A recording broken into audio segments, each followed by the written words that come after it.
Okay, so hello, good day to everyone. Today we'll be discussing vasoactive peptides. So peptides are essentially a protein, okay? So made up of the building blocks, which are the amino acids. So these substances are very important, and there are numerous substances that we'll be discussing today. Um, Essentially, their function, they could be either act like an endocrine hormones, meaning they would be secreted in one particular area of the body, and then it will exert its effect on a distant organ or part of the body. But it could also be a paracrine substance wherein it acts on the area close or the same area where it was produced. So vasoactive peptides can also be present in the central nervous system. They could act as neurotransmitters or modulators that would also have impact in a certain physical and mental functioning of our body. Um, Also, it could also act on the autonomic nervous system, which could act as co-transmitters that could also affect various bodily functions that are controlled by the sympathetic nervous system. So essentially, the main action of these peptides, main function would be it can either vasoconstrict or vasodilate. But while we would group these substances into a vasoconstrictor and vasodilators, um, it can be noted that most of these substances would be, uh, while it could be a primarily a vasoconstrictor, can exert vasodilation either on the same area, depending on the pathologic state or physiologic state, or and vice versa. A vasodilator can also exert vasoconstrictor effects in certain physiologic situations. So clinically, so because of the abnormalities that could occur in disease states, whether it's an increase or decrease of these vasoactive peptides, so drugs have been tried to develop, and some we will discuss today have changed the way we treat certain disease entities, particularly mga cardiovascular diseases.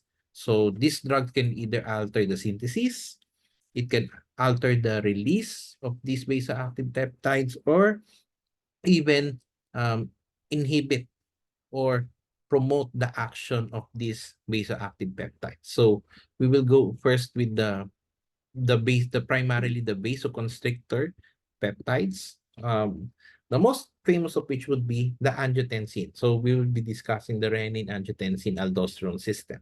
Okay. So it all starts from this substance, renin. So renin is primarily produced by the kidneys, particularly in the juxtaglomerular cells. So they are stored in the Golgi apparatus, which is innervated by the sympathetic nervous system. So the sympathetic nervous system eventually controls the release of this substance.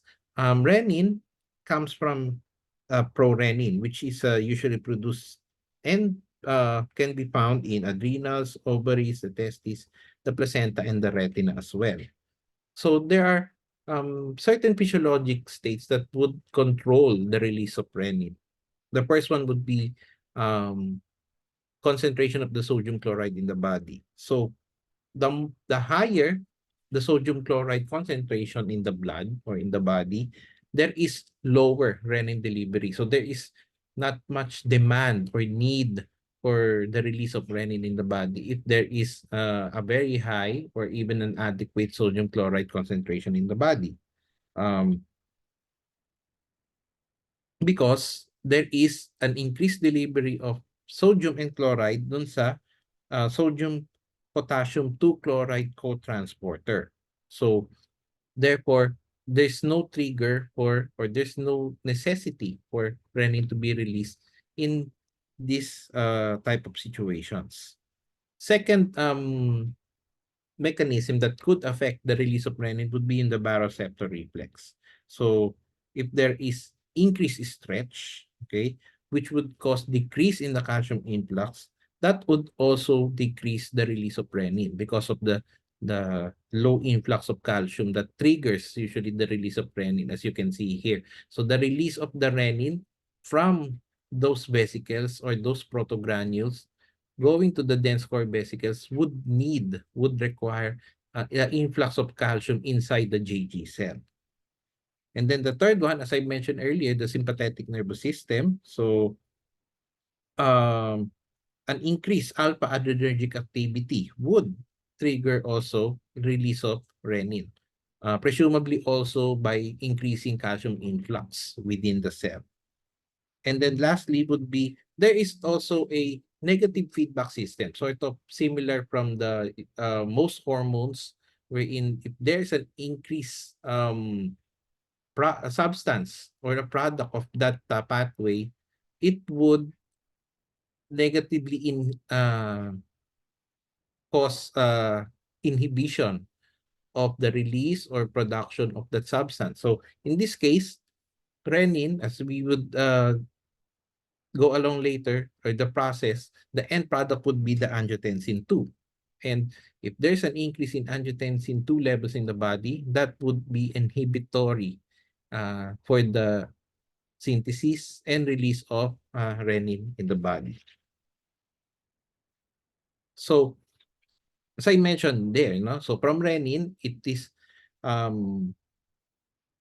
produced, it is converted, to angiotensin 1 via the angiotensinogen enzyme. So angiotensinogen 1 actually has little or no biologic effect. So, and this, in order to be of a physiologic use or have a very important role in the body, it should be converted into angiotensin 2. And the enzyme would be the angiotensin converting enzyme, which is a dipeptidase carboxyl peptidase with two active sites, that cleaves the dipeptides from the carboxyl terminal of the angiotensin 1 to activate it into the A2 or the angiotensin 2. Unfortunately, in the production of angiotensin 1, there's in addition to angiotensin 2, an additional byproduct would be the production of the bradykinins, which would be a very important substance that we would also discuss later. So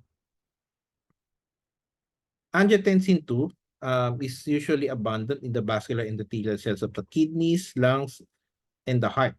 Okay, so it increases the systemic vascular resistance that would increase volume output, blood volume and cardiac output. And it also goes into the adrenal cortex to form aldosterone and signals the brain to produce antidiuretic hormone. Remember, the renin, angiotensin, aldosterone system is usually activated by, if there is increased activation by the sympathetic nervous system, if there are certain instances of decreased blood pressure because there is a decreased stretch of the baroreceptor reflex, if there is lowering of the systemic blood pressure, and if there is decreased sodium delivery in the distal tubules. Because in the end, all of these substances involved in the production of and activation of the RAAS would lead to sodium and water retention in the hope of hopefully increasing the arterial pressure of the body. So angiotensin 2, as we discussed, is a potent pressor agent which has a rapid onset of about 10 to 15 seconds. So it primarily increases blood pressure by constricting the arteriolar blood vessels. In the brain, it also helps reset the baroreceptor reflex. And in the autonomic nervous system, it also increases the epinephrine and norepinephrine from the adrenal medulla, therefore increasing further its sympathetic activity. So, in addition, so yung angiotensin 2 also goes to the zona glomerulosa in the adrenals to stimulate aldosterone synthesis and release. Partly, it could also cause release of or synthesis of the glucocorticoids. And in turn, this would cause renal vasoconstriction, increase proximal tubule sodium reabsorption, and because of, again, the negative feedback, it could have an impact in the inhibition of renin release. Um, Angiotensin 2 is also mitogenic for vascular and cardiac muscle cells that would lead to hypertrophy. So that's a problem with the overactivation of the RAAS system, because this would eventually lead to um, left ventricular remodeling and hypertrophy, which could be detrimental or could be harmful, no, in the long term, especially in patients with uncontrolled blood pressures. So that's why one of the main medications given for blood pressure would be those that would inhibit the RAAS system, so that you would avoid the mitogenicity of the angiotensin 2 that would cause left ventricular remodeling. So there are two main receptors that the angiotensin 2 can bind. No? So AT1 would be found in the vascular smooth muscle cells, and usually be found also in other parts of the body. So it binds, so when the angiotensin binds, no, uh, so it activates the phospholipase C, as you can see here, and then eventually it will produce the inositol triphosphate and the diacylglycerol. So diacylglycerol is would be important because that would cause the negative feedback for the release of renin. The inositol triphosphate, meanwhile, promotes mobilization of the calcium from the endoplasmic reticulum going to the cytosol, and it would also promote calcium influx, no? In addition to the sensors coming from the renal baroreceptor reflex. So this would cause the production of phosphodiesterase, and then so that would cause the cyclic AMP to be reduced to AMP,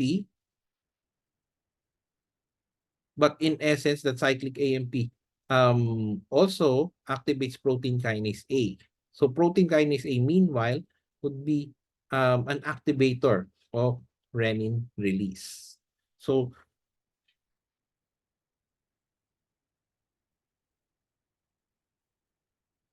in certain cases, okay, it would cause release of renin if it is needed, no? But once there is a higher or more than enough concentration of angiotensin 2 in the body, it's more of the diacylglycerol pathway that is formed within the renal cells.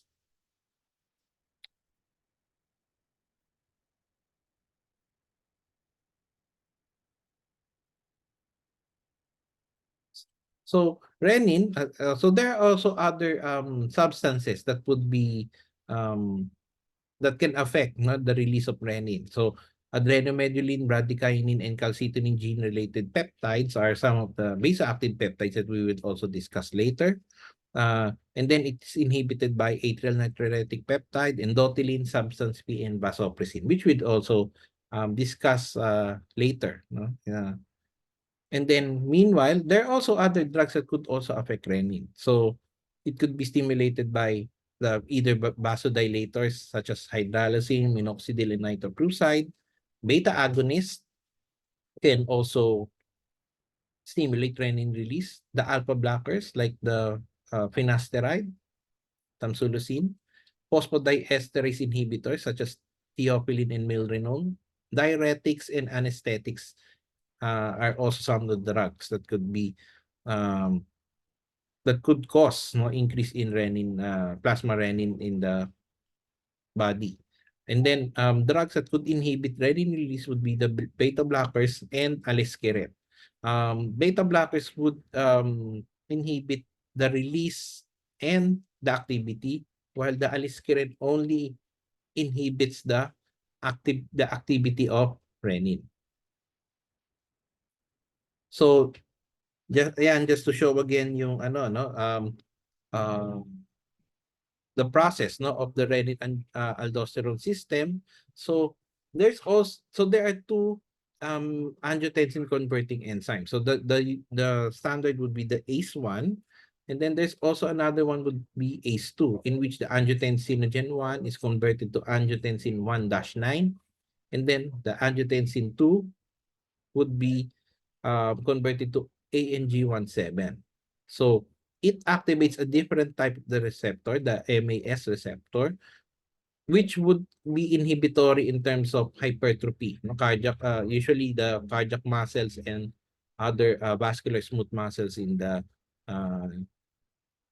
in the cardiovascular system.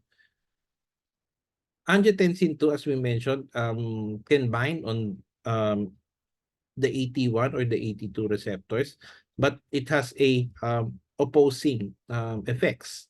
AT1 receptor, again, that would promote increase in blood pressure and increase in sodium reabsorption. And it's also a pro-inflammatory and causes LV remodeling, as I mentioned earlier. While if the angiotensin 2 binds to the AT2 receptors, it has the opposite effect. So it does not promote sodium reabsorption. It doesn't cause elevation of the arterial pressure, and it also has an anti-inflammatory. But the problem is it does not also cause proliferation, no, in cases of injuries, cardiovascular injuries. That would be problematic if angiotensin 2 binds to the AT2 receptors.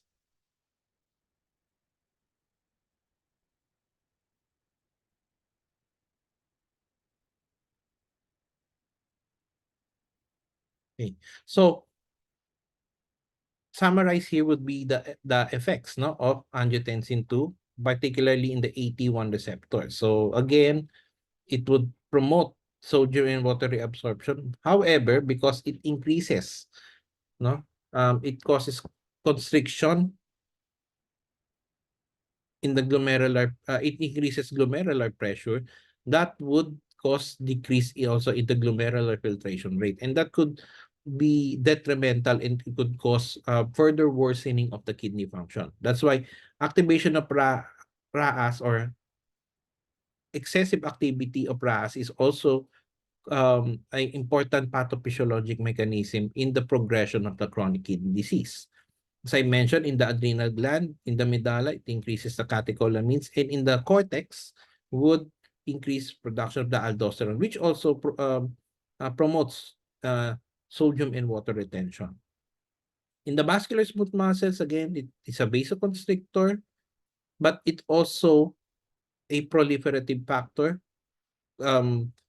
activating growth promoting factors leading to production of the atherosclerosis. In the central nervous system, again, it also promotes the increased activity of the antidiuretic hormone. It increases the thirst mechanism, causing increased water ingestion and increases the adrenal drive. That would lead to increase in cardiac output, but also increase in arterial resistance. In the myocardium, it could cause hypertrophy, leading to LV remodeling, and it also decreases collagenase, which makes it the heart much more stiffer, no, in terms of its contraction. However, this would cause, no, a compensatory effort to increase its contractility, but with further activation of the RAAS, it would be much more difficult because of the increased collagen deposition in the heart, and eventually that mechanism of increased contractility might be a not not a helpful compensatory effect, no, because of the remodeling that would cause heart failure and coronary artery disease in especially high, at risk individuals. So I forgot to mention that renin, I mentioned earlier that renin is a comes from the prorenin, and it is active. It also has other important or potential benefits, such as regulation of the, yeah, as I mentioned, the blood pressure regulation and sympathetics would be very important, central part of the physiology. It promotes again the sodium and water reabsorption, but it also promote renal fibrosis. And then the heart, as I mentioned, promotion of cardiac fibrosis due to inhibition of the collagenase. It might promote atherosclerosis by promoting the production of adipocytes. And then the non-atherogenic sclerosis um, in the vascular smooth muscle cells would be also problematic. And it is also implicated in pregnant patients, no? Because renin can also be found in placenta, which could lead to increased pressure, no, in the placental blood flow, affecting its circulation, and would cause preeclampsia or even gestational diabetes. So that's why it's very the more clinically important, no, drugs with regards to this system would be more of the inhibition. Okay, so looking at the pathway again, so there are various drugs that you can use to inhibit either one of the pathways that that would lead, no, to the steps in that would cause the different various functional activities related to RAAS. So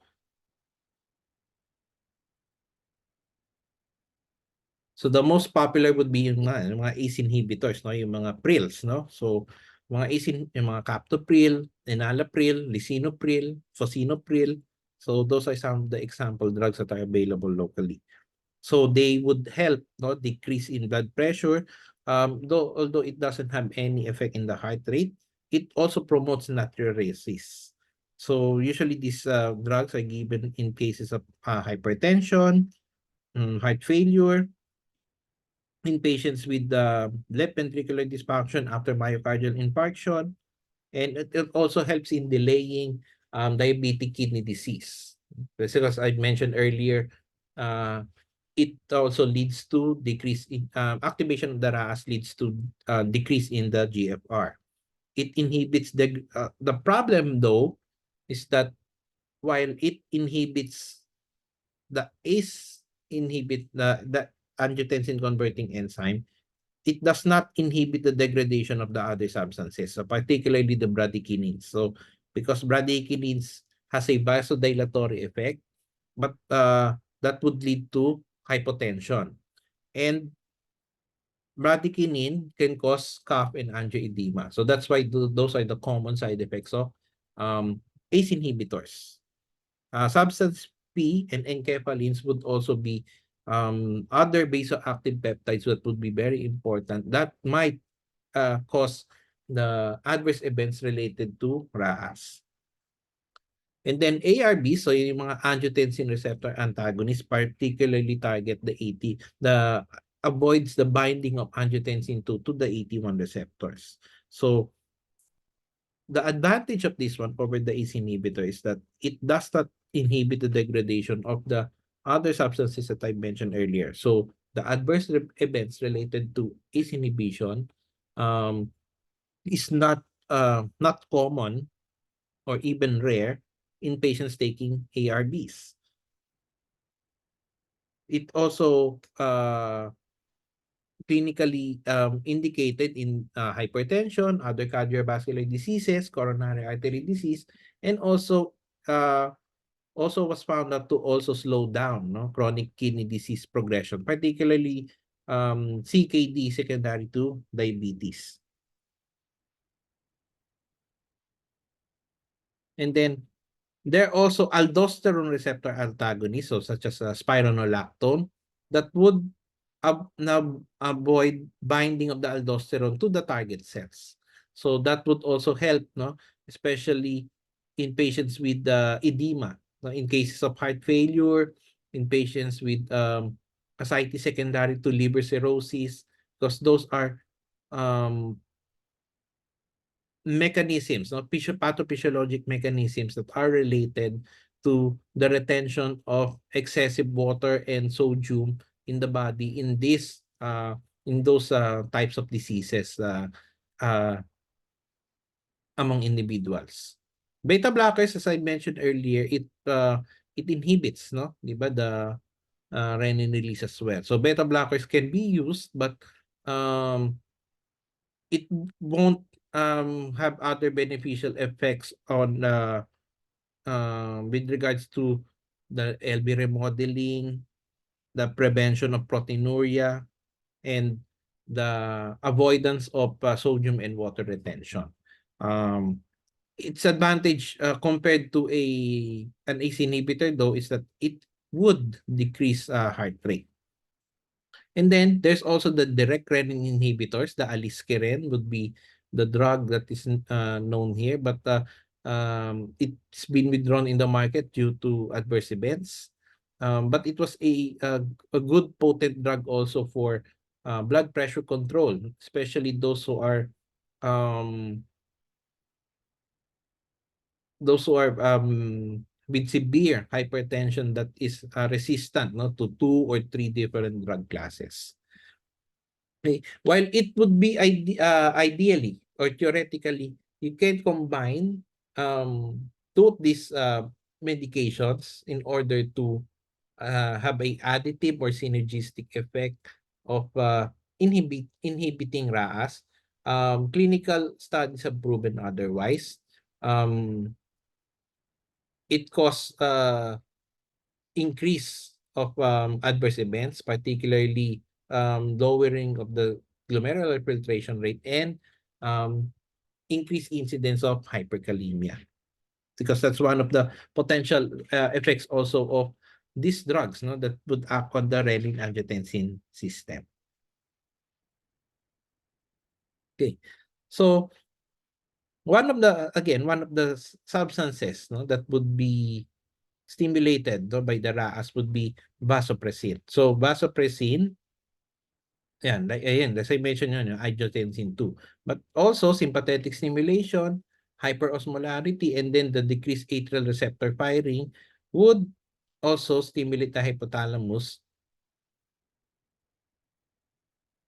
to send a signal to the posterior pituitary to release this hormone.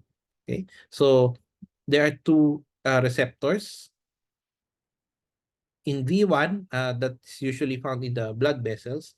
It would promote vasoconstriction that would increase systemic vascular resistance, that would increase the atrial pressure.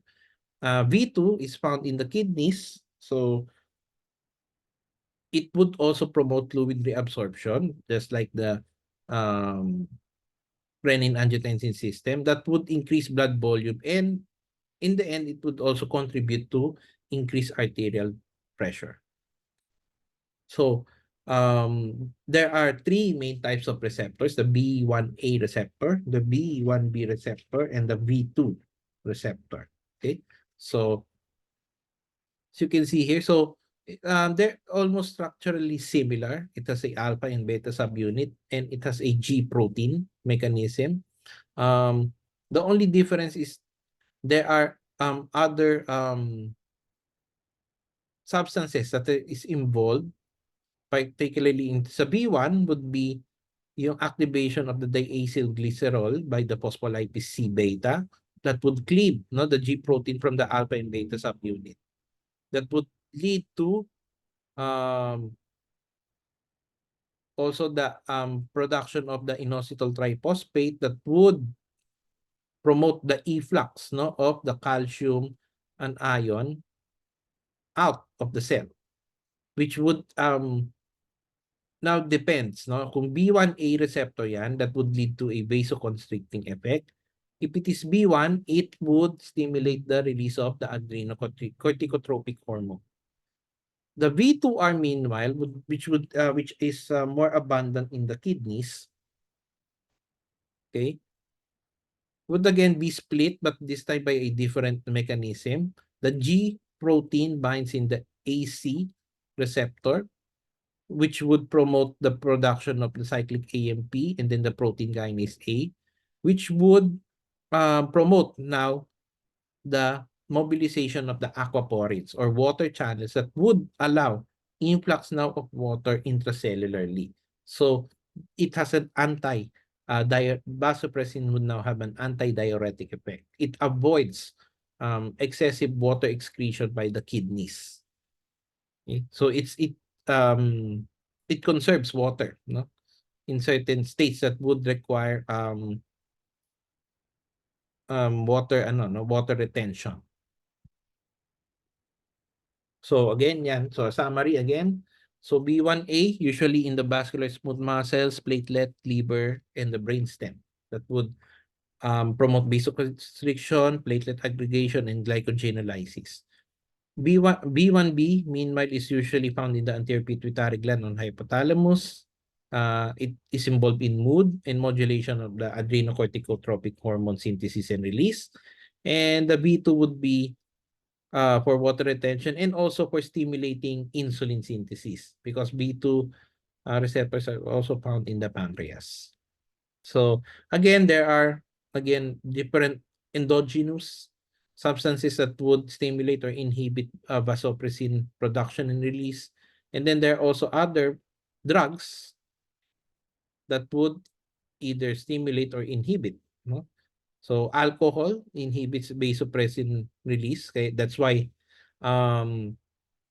di ba kapag if you take alcohol, you tend to urinate frequently. So glucocorticoids can also inhibit the release of vasopressin. Anesthetics, fluphenazine and haloperidol also inhibits vasopressin. While ito, no, yung others that would stimulate would be vincristine and cyclophosphamide, which are chemotherapeutic agents. Smoking, so nicotine would also stimulate vasopressin and also adrenaline and high-dose morphine. Okay, so what are some of the drugs that been that are formulated, no? That would affect the action of the vasopressin. So in this case now there are two main classes that we will be discussing, the analogs and the antagonists.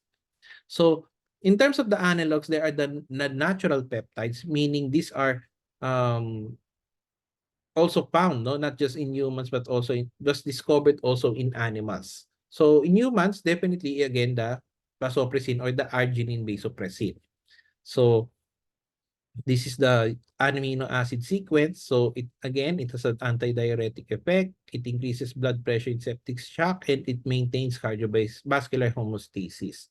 So, but there are two other types of natural peptides that were also discovered. This one, the lysine vasopressin, the difference only would be in the 8th position of the amino acid, where instead of an arginine, there's lysine, and this is usually found in pigs. But essentially, it has a similar function as the human ABP. Another natural peptide would be the penipressin, because there's a phenylalanine in the amino acid 2 position instead of the usual tyrosine. And this is usually found in marsupials. And essentially, it also has an antidiuretic effect.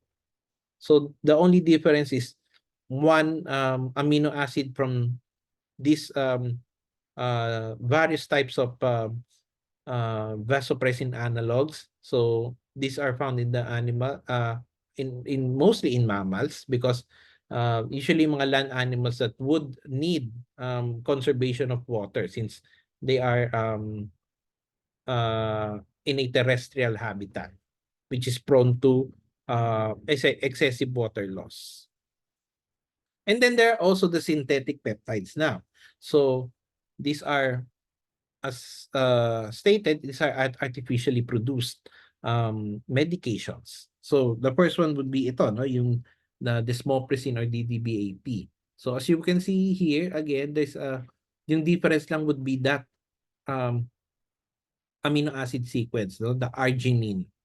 D, it becomes a D-arginine instead of the usual L-arginine, levoarginine from, and then it's a dextroarginine. So if you would remember biochemistry, so it has a half-life of about 90 to 190 minutes. It's more advantageous than the human ABP in such that it is more resistant to degradation by the proteases. It has a better affinity to the V2 receptors. It is available either in intravenous or subcutaneous formulation, although it also has oral form and also in available by spray. So it can be also be given intranasally. So desmopressin is given in disease such as central diabetes insipidus, primary nocturnal enuresis, and nocturia. So it exerts its antidiuretic effect and it increases plasma osmolality.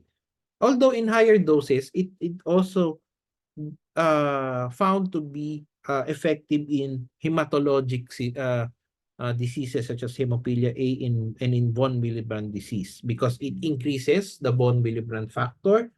It increases also the factor HC and the tissue plasminogen activator. So that's why this desmopressin is also given as a prophylaxis, no, to avoid excessive bleeding during surgery. However, it has adverse events such as headache, diarrhea, and it may cause hyponatremia because of its antidiuresis. Okay, the rest of these analogs, okay, so this one would be yung celeprezine. So as you would see, there's now more amino acids that are different, no, from the usual human ABP. So there are at least, so there are four, no? So the tyrosine was replaced by the phenylalanine. The phenylalanine in the third amino acid sequence is replaced by the isoleucine, and then the glutamate from glutamine in the original ABP, and ornithine, no? From the L-arginine that is found in the native ABP. So this drug has been found to be effective in cases of septic shock. It also helps in upregulating the tumor suppressor gene. So it also that's why it helps, no, in increasing the stabilizing the blood pressure of these individuals. Although its main mechanism of action will be primarily in the V1A receptors. And then feneprezine or the octopressin now meanwhile works in the smooth muscle cells. So it constricts coronary blood vessels and it also have an antidiuretic effect. But it's clinically it has found to be much more useful in anesthesia as a local vasoconstrictor. So these are usually being given during dental procedures. And because of its shorter half-life and lower risk, no, of adverse events. Terlipressin, meanwhile, is a prodrug, no, of the lysine vasopressin, which is one of the natural hormones that I've discussed previously. This one has the longest half-life among all these synthetic peptides, which is about 4 to 6 hours. So it stimulates the V1 receptors in the vascular smooth muscle cells that particularly within the splanchnic circulation. So what happens now, it promotes increase in splanchnic circulation, and yung the problem is it also lowers down the pressure within that area, because that's very important, particularly in patients with liver cirrhosis wherein there is portal hypertension that would lead to the development of the esophageal varices. So That's why terlipressin is a drug that has been being given to treat bleeding, no, secondary to the esophageal varices. It has some, while it's primarily acts on the B1 receptors, they say it has a trace activity also in the B2 B2 receptors as well. But primarily it helps in decreasing the portal pressure. And then lastly would be ornipresin, which is only different by the human ABP by the ornithine in the 8th position again. It's also a vasoconstrictor. Um, it is being given as a prophylactic agent also to prevent blood loss, especially in laparoscopic myomectomy. And in certain studies also proved to be an agent that is effective for cirrhosis or in treatment of the hepatorenal syndrome. Okay, so those are the analogs, but there are also antagonists that was also developed. Okay, so particularly looking into the inhibition of the B2 receptor, because blocking the B2 receptors will prevent the recruitment, no, of the aquaporin 2, as I discussed earlier in the mechanism that would instead cause of lead to influx of water intracellularly, causing sodium and water retention. It would excrete water out of the body. There are actually like 10 types of aquaporins, but the most important one would be aquaporin 2, because this is the aquaporin channel that is only affected by the vasopressin. Yung other aquaporins, while it's also found in the renal tubules, as you can see here, okay, vasopressin does not exert a significant effect, no, on these aquaporins. Only in aquaporin 2, which is found in the apical area, in the collecting duct and the cortical collecting duct of the tubules. These are channels that would promote, no, water reabsorption in those particular segments. So this is very important, no, as you can, ayan, as I would show here. Sorry. So why vasopressin, the aquaponins are very important. So particularly in heart failure and cirrhosis, what happens because of those two physiologic events that causes, no, poor cardiac output that would decrease the circulating blood volume. There are compensatory mechanisms that the body would try to do in order to hopefully improve the cardiac output. One, again, the brain would increase the vasopressin release. That would lead to activation of these aquaporins that would promote water reabsorption in the body. And then it would also stimulate the third centers of the brain um, uh, to stimulate increased water intake. And then it would also affect the kidneys, no? It would lower down the GFR, increase the proximal tubular sodium and water absorption. That would cause further increase, no, in the serum aldosterone of the body. So that's why it's very important now to inhibit, no, the B2 receptors from attaching to um, the antidiuretic hormone, so that it would avoid, no, those uh, mechanisms that would lead to water retention. So there are, no, so these are called the VAPTANs, no? So they are the vasopressin antagonists. Okay, so there are 5, but there's only one non-selective, which means it also acts on B1A, which is conibactan.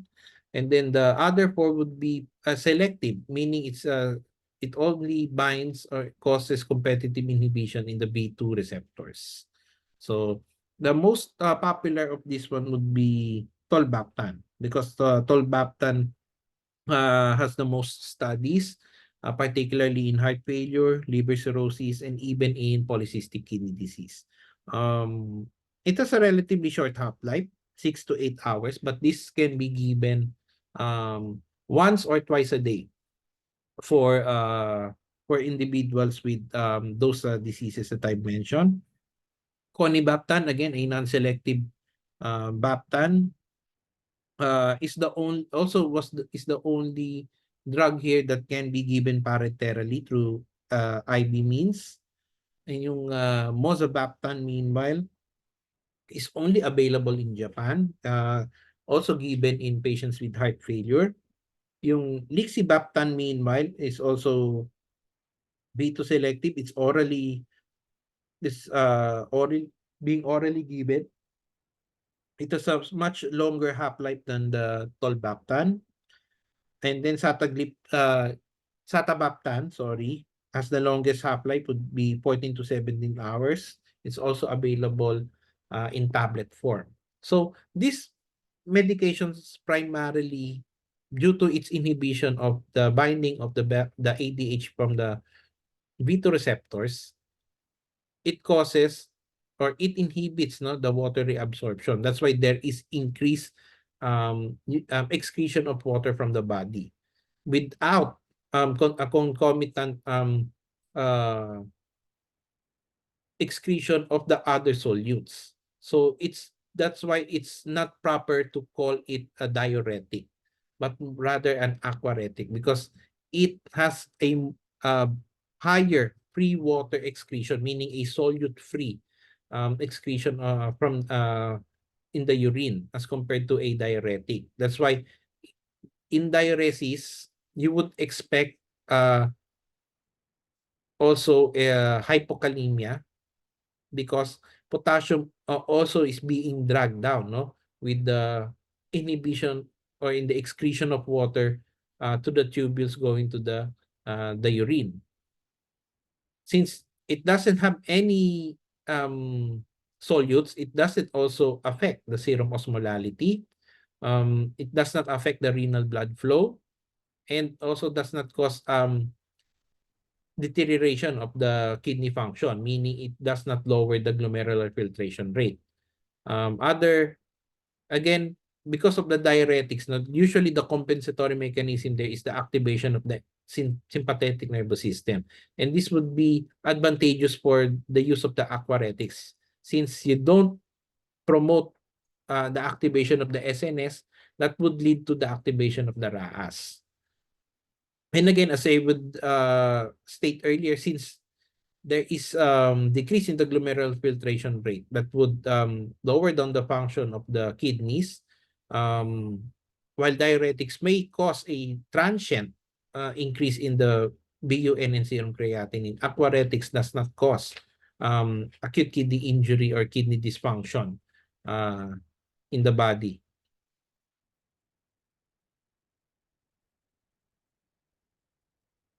Okay, so now moving on to another vasoconstrictor, which is predominantly found in the endothelial cells. These are endothelins. So this was first isolated from the aortic endothelial cells. So as you can see here, so it's initially from a pro substance, initial substance called pre-pro-ET1, and then by the endothelin converting enzyme, it is converted into ET1. But there are three main types of endothelins that were discovered. ET1 is primarily produced in the vascular endothelial cells, but also found in the neurons, the astrocytes, the endometrial cells, the renal mesangium, the breast epithelium, and the Sertoli cells. Endothelin 2 would be found in kidneys in the intestines, and then the ET3 would be found in the highest concentrations in the brain, but also found in kidneys, lungs, and the gastrointestinal tract. So, but primarily in the smooth, ET1 is the more clinically relevant substance, because ET1 would either bind to ETA or ETB. Yung sa ETA, okay, the endothelin A receptors, it would lead to the smooth muscle vasoconstriction and proliferation of the smooth muscle cells. ET1 has a higher affinity to this receptor as compared to the ET3. Meanwhile, yung endothelin B receptor, there's an equal affinity with the ET1 and ET3, and its function is a bit different because it now mediates the release of nitric oxide and the prostaglandin I2. And as we all know, these are mediators of vasodilatation and anti-proliferation of the smooth muscle cells.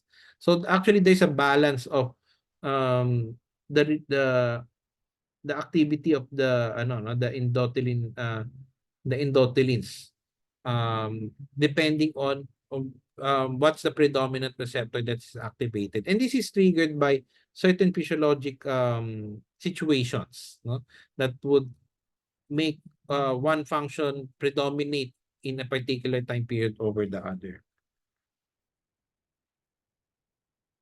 So okay, so this is very important. The problem would be the excessive activation of the endothelins would also be detrimental in the body. So because it causes significant vasoconstriction in the smooth muscle cells. Usually this is the mechanism that is implicated in the development of pulmonary hypertension. So there are inhibitors that are drugs that are available that have been discovered. So the first one would be the bosentan, okay, which is a non-selective endothelin antagonist, which is a heterocyclic sulfonamide. It is available in tablet form. Although it has a low bioavailability of just 50%, it has a high protein binding of 98%, and it's excreted through the liver predominantly. The problem with bosentan, while it is the most studied and proven to have a beneficial effect in pulmonary hypertension, it has significant drug-drug interactions such as in cyclosporin A, erythromycin, which is an antibiotic, glibenclamide, which is an anti-diabetic drug, ketoconazole, antifungal, sildenafil, simvastatin, which is for lipid-lowering medication, and warfarin, which is an anticoagulant. So, macitentan is also a non-selective inhibitor. It has a higher protein binding, 99%, and meanwhile, this is excreted through the kidneys. Locally, it's not available, and definitely this is contraindicated in those with advanced chronic kidney disease. Ambrisentan, meanwhile, a diphenyl propanoic acid derivative, has is a more selective type of drug in such that it only blocks ETA and ET1 binding. It has a good bioavailability of 90%. It has a longer half-life of around 13 to 16 hours. It is metabolized through the liver, and predominantly, again, it is excreted through the biliary system. But there is a small percentage of urinary excretion as well. There are two other types. Another type would be in sitaxantan, which is the most selective ETA blocker. So it is also a amido nanopene sulfonamide, which has a good bioavailability also, around 70 to 100%. But this is a predominant renally metabolized inhibitor, and 60% of its byproducts are excreted by the urine. Another drug that would affect the endothelin system would be sparsentan, which is a combination of the endothelin 1 antagonist, and it also inhibits yung angiotensin. So it also affects the RAAS as well. This has been used a medication for CKD as well. So this is one of the latest drugs that have been discovered and also locally available, that would also help us, no, in preventing the progression or worsening of the kidney function in patients with chronic kidney disease. The common adverse events of these inhibitors would be, it would have BP lowering effect or hypotension. It could provoke tachycardia. It causes facial flushing or edema, headache, nausea and vomiting, and constipation. Okay. So there are also neuropeptides that are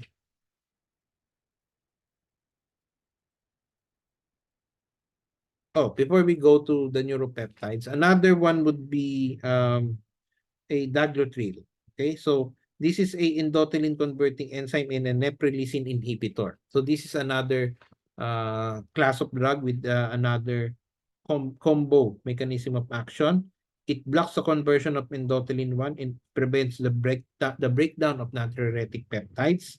So while this drug is still a investigational drug, it has shown potential, no, in the treatment of hypertension, heart failure, pulmonary hypertension, and also decreases proteinuria in chronic kidney disease. Okay.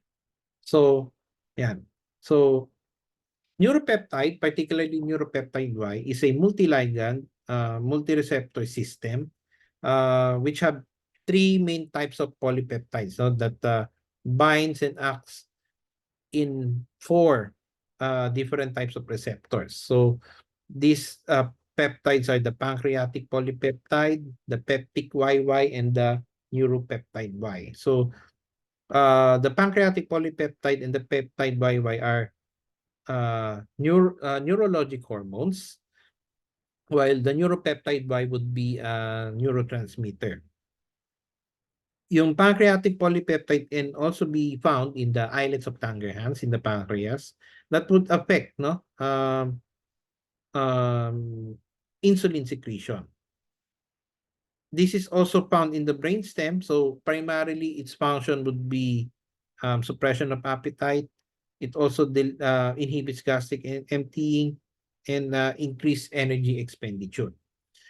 Peptic YY, meanwhile, is found in the L cells, no, in the gastrointestinal tract, and it also has an anorexogenic effect, meaning it also suppresses appetite in individuals. Neuropeptide Y now has the more functions that we've been discovered. So as you can see here, so it promotes increase in aldosterone. It lowers down blood pressure because it decreases renal blood flow. It activates the hypothalamic pituitary axis. It causes cerebral vasoconstriction. And then in the kidneys, it also causes renal vasoconstriction. So it inhibits renin secretion that would promote diuresis and natriuresis. It also increases the stimulation of eating or feeding. So the drugs, though, that are not yet commercially available, but they're blockers or antagonists that are in the pipeline, particularly in sa non-peptide Y1. So there are so these again bind to again the receptors that I mentioned, four receptors. So Y1, Y2, Y3, Y4. But Y1 would be the most important or physiologically significant receptor among those four. So blocking the Y1 receptor and binding, no, with the neuropeptide is very important. So unfortunately, it's still a code, no? It's BIBP 3226. So usually mga investigational drugs, yung mga chemicals niyan is it's given a combination of a letter and number serial combination. So usually ganun pa before it's given a much more scientific sounding name, no, which would be based on the structure and its relationship to the endogenous substances or chemicals that we know at present. There's also the structurally related Y1 antagonist, the BIB02304 and HY09122. And then there's also the SR120107A and 120819A, which are orally, which is hopefully marketed as an orally available medication to inhibit neuropeptides. Okay, so very important here, no? So sa neuropeptide would be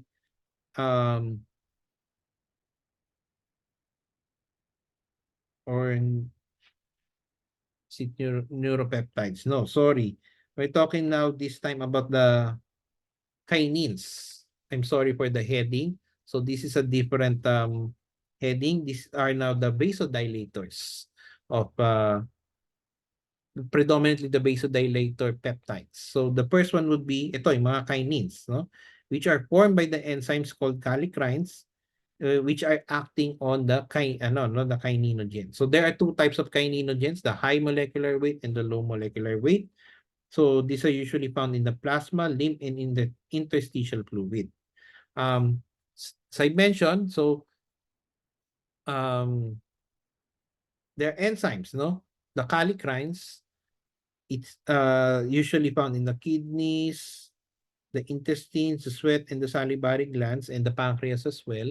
So they would react, no, with the kininogens. So for the high molecular kininogen, it produces bradykinin, while the low molecular weight kininogen transforms to kallidin when acted upon by the kallikreins. Kallidin can be converted to bradykinin by the aminopeptidases.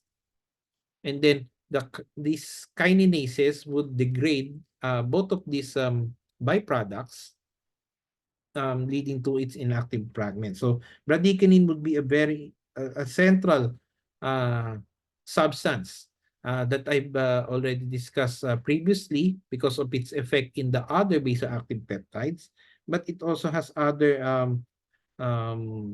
functions as well, no, on its own. So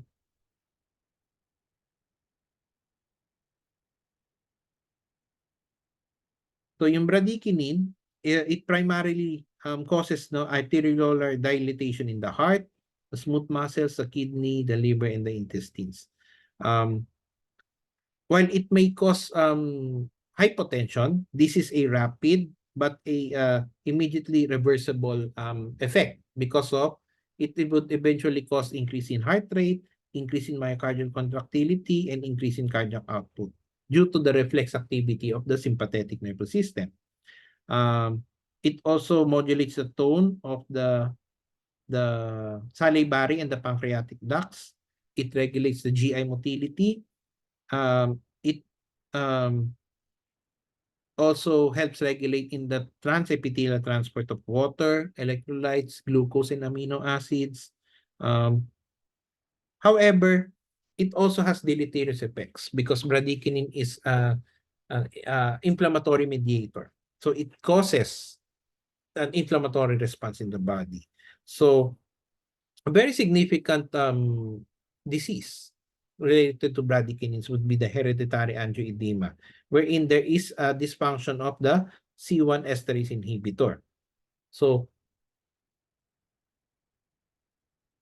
this because there is dysfunction of the C1 esterase inhibitor, these inhibitors are the ones that would inhibit or control the activities of the kallikreins, as you can see here. So if there is decrease or poorly or defective C1 esterase inhibitor, that would lead to uncontrolled activity by the kallikreins, and that would increase production of the bradykinins. And as I've said, it has so that's why it manifests, no, yung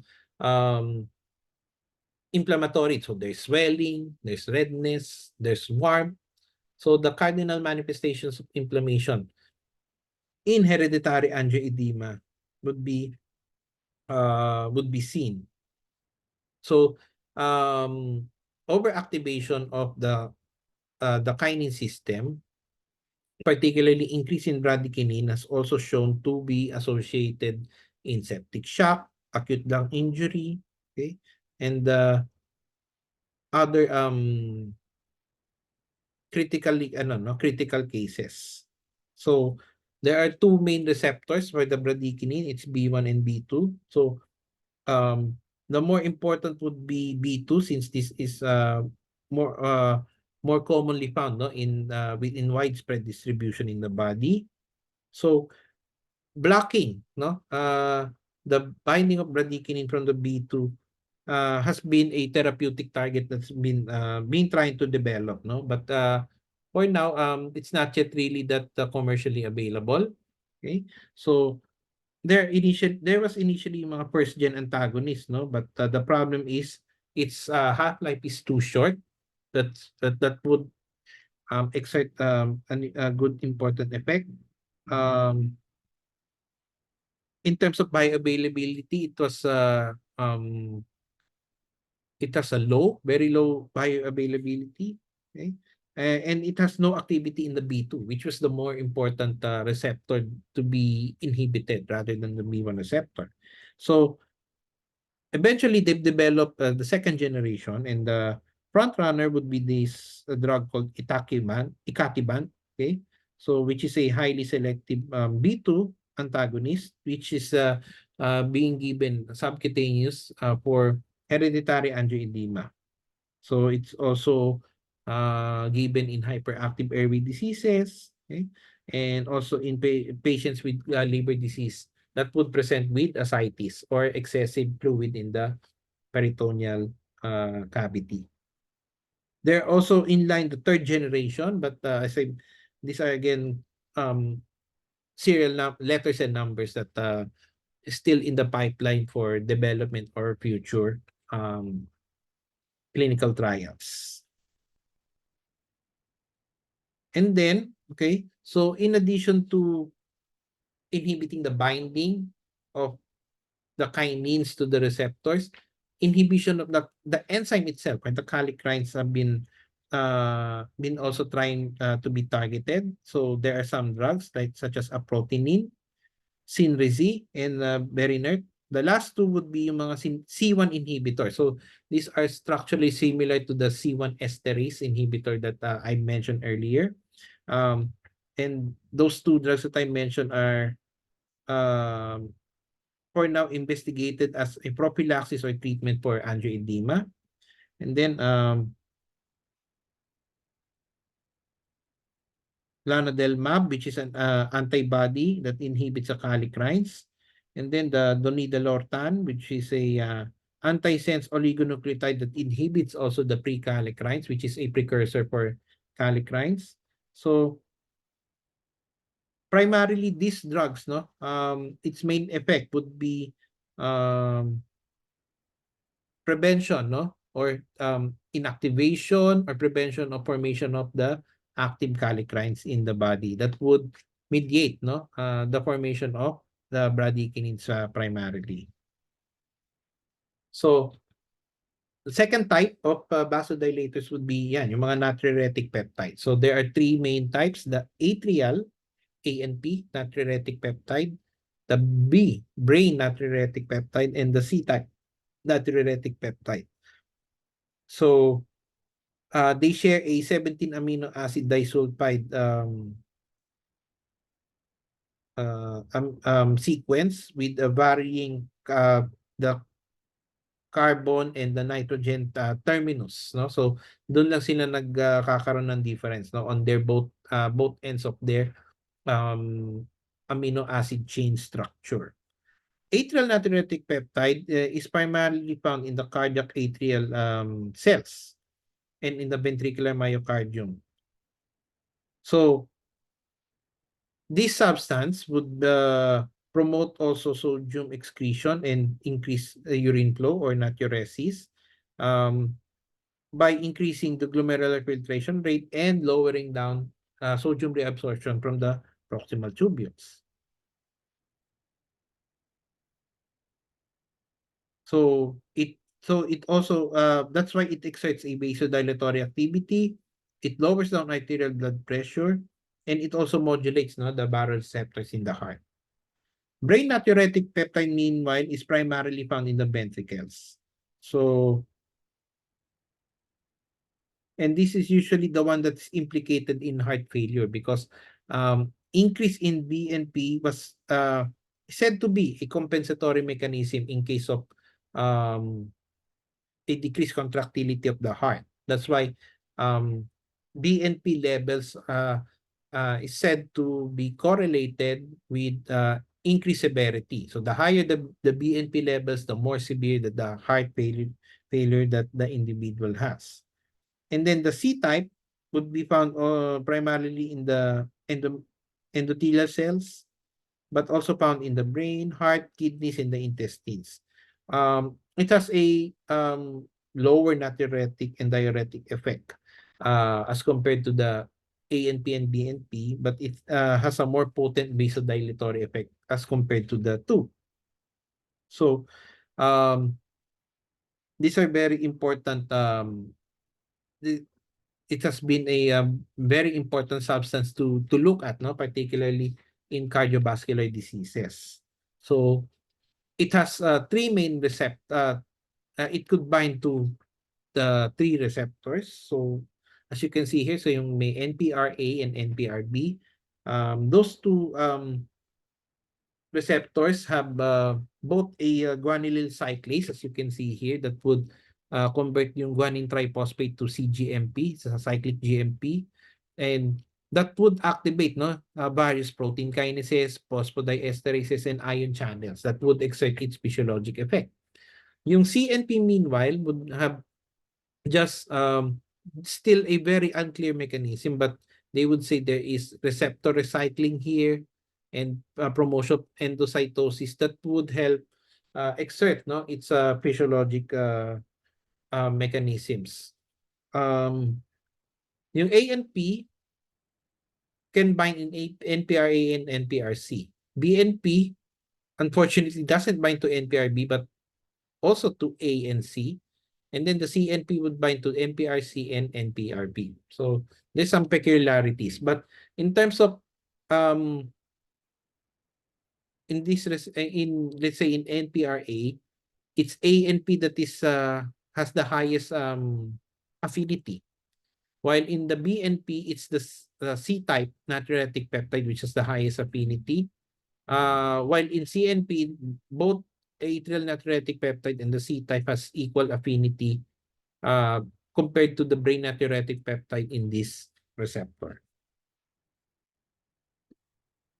So again, avoiding the binding of the natriuretic peptides with the receptor is has become the subject of investigation and its potential therapeutic benefits. So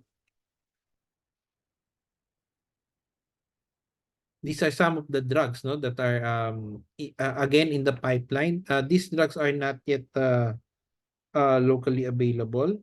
So which are there?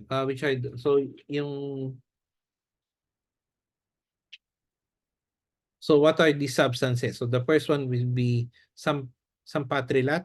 Okay, so it has a blood pressure lowering effect. It has been studied only in America. It's still the problem is it has a low bioavailability, even less than 50%. So they're trying to get a good formulation that would help increase its bioavailability to be more clinically viable and more practical in terms of dosing. Gemopatrilat also has a BP lowering effect, but right now it's not. There's still ongoing trials with regards to hypertension. Fasitotril, okay, again, it has natriuresis and BP lowering effect. So as of now, nasa phase 2 pa lang siya, no, for renovascular hypertension. So these are um, elevated blood pressures, no, due to dysfunction in the renal vasculature or in the blood vessels, no, found in the kidneys. So it's not the essential or primary type of hypertension that is being investigated, no, using this drug. And the last one would be the omapatrilat. Okay, so again, it's also in its early stages, no, of drug trials that are so it's not yet commercially available as well. In addition, no, so there's also this one, a combination of angiotensin 2 receptor blocker and neprisilin inhibitor. So sacubitril valsartan. So this is a already locally available drug. So it combines, no, the inhibition of the angiotensin 2. So it um, inhibits the RAAS, and it also increases, no, the natriuretic peptide by inhibiting yung neprilysin, which is um, the metabolic inactivator of the natriuretic peptide. So because of that synergistic or even additive effect, it causes low control of blood pressure, it decreases water and sodium retention, so it treats fluid overload, it tempers, no, the overactivation of the sympathetic nervous system, and it avoids ventricular remodeling that is deleterious, no, that would lead to worsening of the heart failure.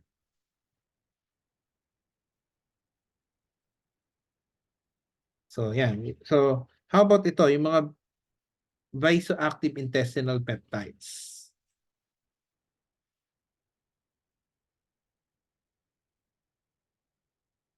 Okay. So vasoactive intestinal peptides, usually they are a 28 amino acid peptide, which is related to the glucagons. So it has some structural similarity with glucagon.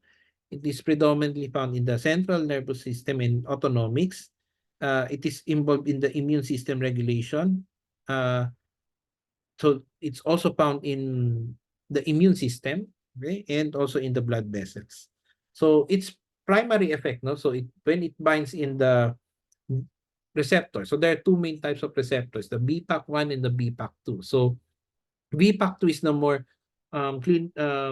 physiologically important receptor. So it activates the cyclic AMP again, which would cause, no, a vasodilatory effect, no, particularly in the coronary vasculature and also in the other peripheral blood vessels as well. So it has a potential use, no, in terms of hypertension and heart failure. But the problem right now with the BIPs is that it has a very rapid half-life. So drugs that have been initially formulated doesn't produce a much more desirable sustained blood pressure lowering effect. So right now, those medications are still in the pipeline and waiting for further developments. Okay. So they are very important, again, as I mentioned, the mga vasoactive intestinal peptide, because it also has other beneficial effects. So in endocrine system, it increases insulin and glucagon secretion. So it potentially prevents the development of diabetes. It increases blood flow in the thyroid, but it does not cause a hyperthyroidism by increasing production and release of the thyroid hormones. it also helps relaxes the airway and pulmonary vascular smooth muscle. So it could have some potential use in patients with obstructive lung disease as well.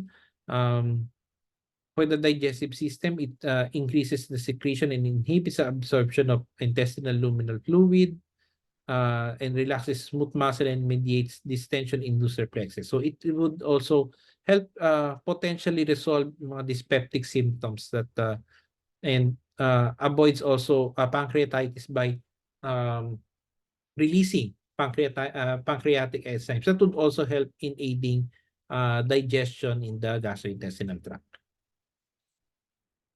Okay, another vasodilator would be substance P, so which is a from I'd say also found in the predominantly in the central and the peripheral nervous system, but it's also found in other tissues as well, particularly in the gastrointestinal tract.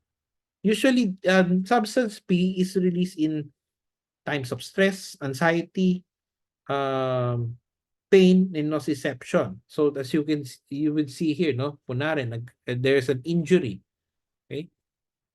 There's a pain that you would be experiencing, secondary to the trauma. Now, it transmits, information now through the spinal cord by this substance P. So it would also stimulate the dorsal root ganglion that would now initiate other activities, primarily inflammation. So there's release of bradykinin, prostaglandins, and histamines by the activation of the mast cells.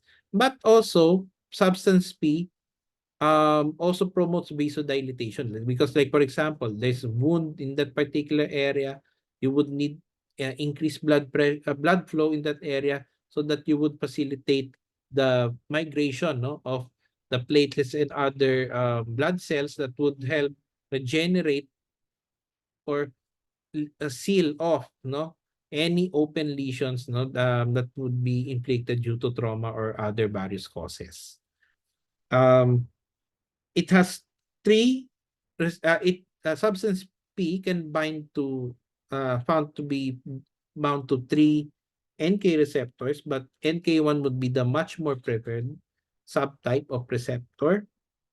Okay, so again, the inhibition of the binding of the substance P with the NK1 has been a subject also of target of certain medications. So some of this example would be aprepitant. This drug, I think it's available in other countries, not yet locally. This is primarily given as a antiemetic drug to it's a treatment for nausea and vomiting that is associated with chemotherapy, because as I mentioned earlier, substance P mediates or causes stimulation of the vomiting centers that would lead to emesis. And then the other one would be a prodrug of the aprepitant, which is posapretant, which is a parenteral type of this NK1 antagonist. There are also NK2 antagonists that are also under the pipeline, which is Saredurant, Nepadurant, and Ibrodurant. So, but those are still not yet also locally available. Yeah, neurotensin. Okay, so this is usually a tridecapeptide, which is primarily found in the hypothalamus.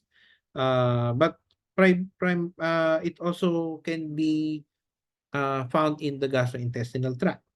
So these are this is a neurotransmitter, neuromodulator type of substance, which would cause hypothermia, anti-nociception, and modulates dopamine and glutamine neurotransmitter release and synthesis.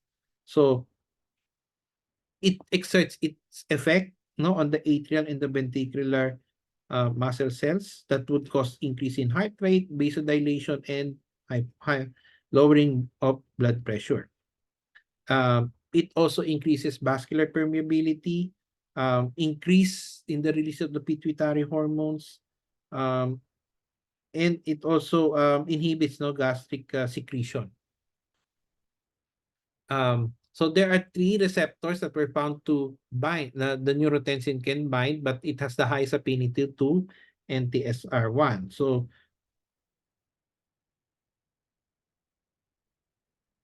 So in terms of neurotensin, there are again agonists and antagonists that are being developed. No, analogs, no, such as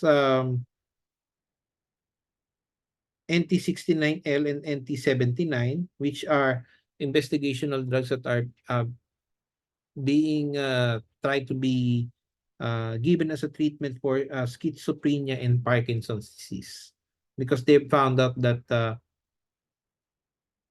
activation of the NTSR1 decreases the pathophysiologic mechanisms related to these two neuropsychiatric disease. And then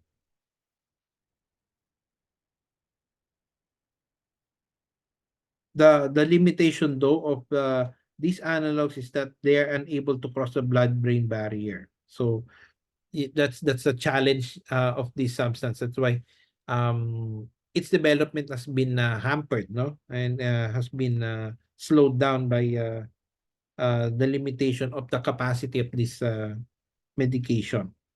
There are also antagonists available, but they're still also under investigation. Okay, calcitonin gene-related peptide, meanwhile, is predominantly found in the C cells, no, of the thyroid gland, but also found in, again, in the nervous system, cardiovascular system, respiratory organs, and the gastrointestinal tract. In the nervous system, it also increases blood pressure and suppresses feeding. Systemically, it's more of a vasodilatory effect, causing decrease in blood pressure and increase in heart rate, and increase in contractility. So this is right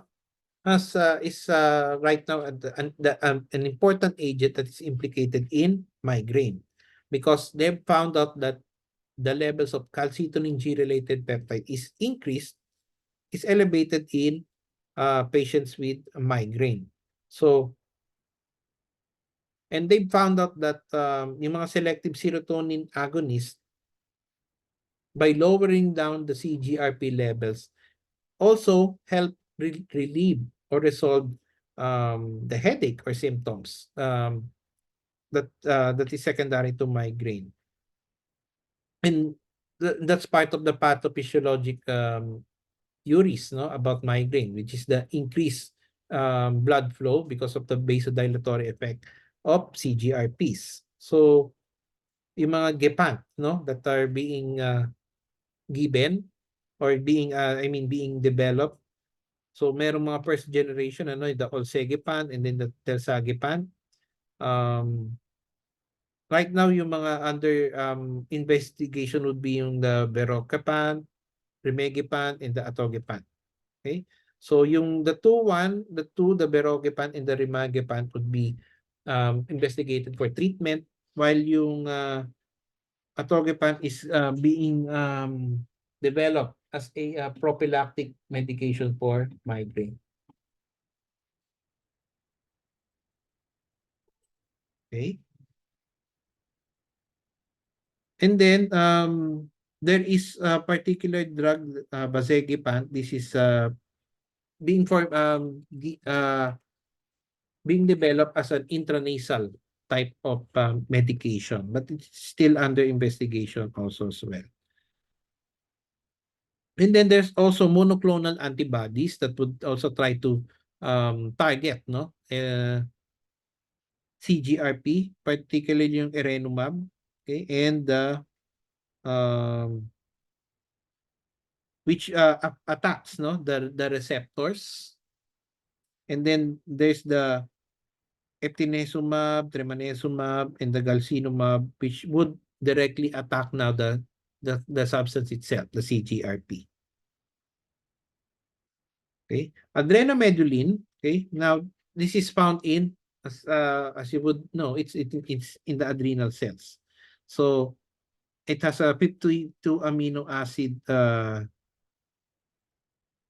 structure with disulfide ring insert terminal amide.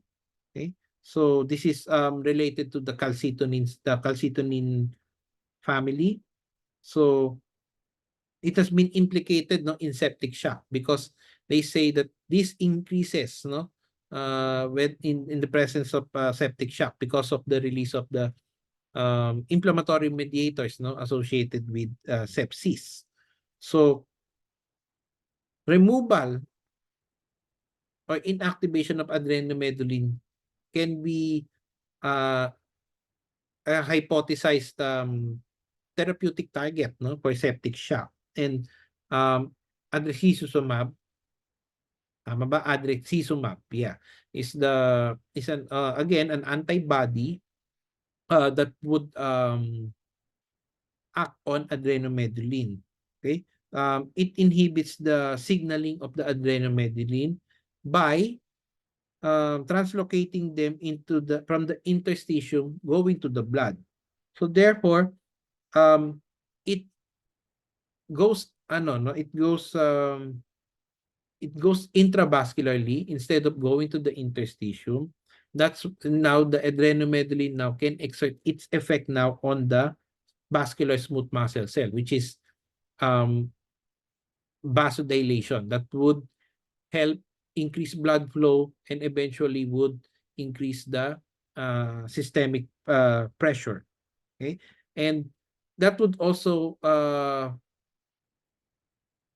bind, no, in the endothelial cells through its receptors to stabilize, no, the endothelial barrier.